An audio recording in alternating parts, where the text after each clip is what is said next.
অভিভাবক মণ্ডলী, উপস্থিত শিক্ষক শিক্ষিকা বৃন্দ ও আমার ছেলে ছাত্রছাত্রী ধন্যবাদ।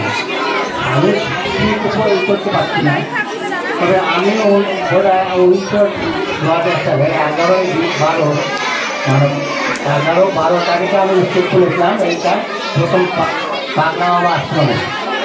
পাগলা বাবা আশ্রমে স্কুল খোলার পর প্রথম আমাকে স্কুল খুলতে 1 মাস 2 মাস দেরি হয়েছিল ক্লাস করতে। তখন আমাদের ফ্রন্ট সরকার ছিলেন নির্মল সাহা, উনি আমাকে বলেছিলেন যে না, আমাদের স্কুল আর 10টা তলায় হবে, আপনারা একটু পরে করুন। তারপর কেউ যখন দিতে না পারলেন তখন আমাকে পাগলা বাবা বললেন। আমাকে একটা কথা বলতে হচ্ছে, আমাদের যদি পাগলা বাবা না থাকতেন তাহলে হয়তো চুনাকালীর স্কুলটাও সম্ভব হয়। আর পাগলা বাবার জন্য আমার মনটা খুব খারাপ করছে।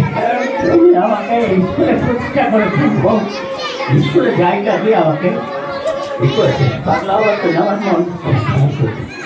তবে ওরা স্কুল যখন আমি এলাম পারলাম না, তখন আমি পাগলা বাবার কাছে আসলাম। আর আমাকে একজন সহযোগিতা করেছেন, আমাদের নামটা ঘরতলার নাম ছিল আমাদের বাচ্চুদা আমাকে সহযোগিতা করেছেন। বাচ্চুদা আমাকে নিয়ে এলেন পাগলা বাবার কাছে, নিয়ে এসে আমি ওখানে ক্লাস করতে রাখলাম। তারপর ছেলেকে আমি বাড়ি বাড়ি গিয়ে ছেলে জোগাড় করেছিলাম। করার পর দেখছি আমার ভাগ্যজি প্রথম সম্পা হালদার আমার স্কুলে জয়েন করলেন। তারপরে 23 তারিখে আমার পরপর 3 জন জয়েন করলেন। প্রথম এসেছিলেন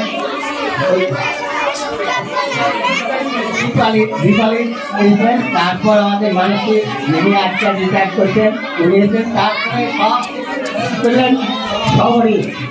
খুব ভালো লাগলো, কিন্তু দুঃখের বিষয়ে আমাদের স্কুলে 2 জন থাকলো না। মিতালি আর সম্ভব উঠে গেল, ছাত্র ছিল না, সেই জন্য উঠে গেল।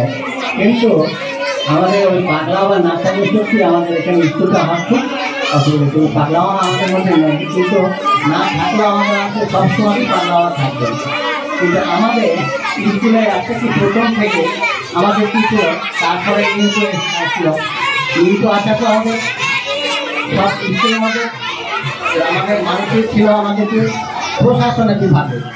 আর আমাদের সপরিচিত মনে ছিলেন মানে আমাদের শ্রেণীবিন্যাসে ওনার মাধ্যমে আইডি স্কুল ছিল ওনার মাধ্যমে। যে ক্লাসে যাকে আমাকেও বললে বলবে যে মানে গেলে পরে আমাদের এই পাঠটা দিতে হবে, তাদের সামনে নির্দিষ্ট বলে আমি থাকতাম। প্রথম আসতাম এইসব পরিষ্কার পরিচ্ছন্ন এইগুলো দিয়ে আমি থাকতাম। তারপর আমাদের সৌমেনবাবু আসলেন, আর সৌমেনবাবুকে দেখলাম যে খাবারের ব্যাপারটা ওনাকে দায়িত্ব দিয়ে দিল। এই জন্য আমাদের ভাগ করে সবচেয়ে করতাম, বেশ ভালো। আমাদের মধ্যে কোনো ঝোঁক ঝামেলা কিছু ছিল না। মানে আর আমাদের কি স্কুলে আইডি স্কুল ছিল তো এখানে, সেই জন্য আমাদের সংস্থাতে মানে এটা করতেই হতো যে ঠিক মতন আসা যাওয়া কাজ সংস্থাতে হতো। আমাদের থেকে এখন যারা এসছে, আমি তো মাত্র 12 বছর ছিলাম। 12 বছর পর আমাদের তারপর চৈতন্য বাবু আসলেন। চৈতন্য বাবু আসার পর আমি আরেকজনকে পেলাম। তারপর আরেকজন আমাদেরকে আমাদের অনেক কদর হলাম, খুব ভালোভাবে স্কুল করছে। আমি রিটায়ারের পর আমি যখন ভারতে চলে গেলাম, তারপরে কত চলে গেলাম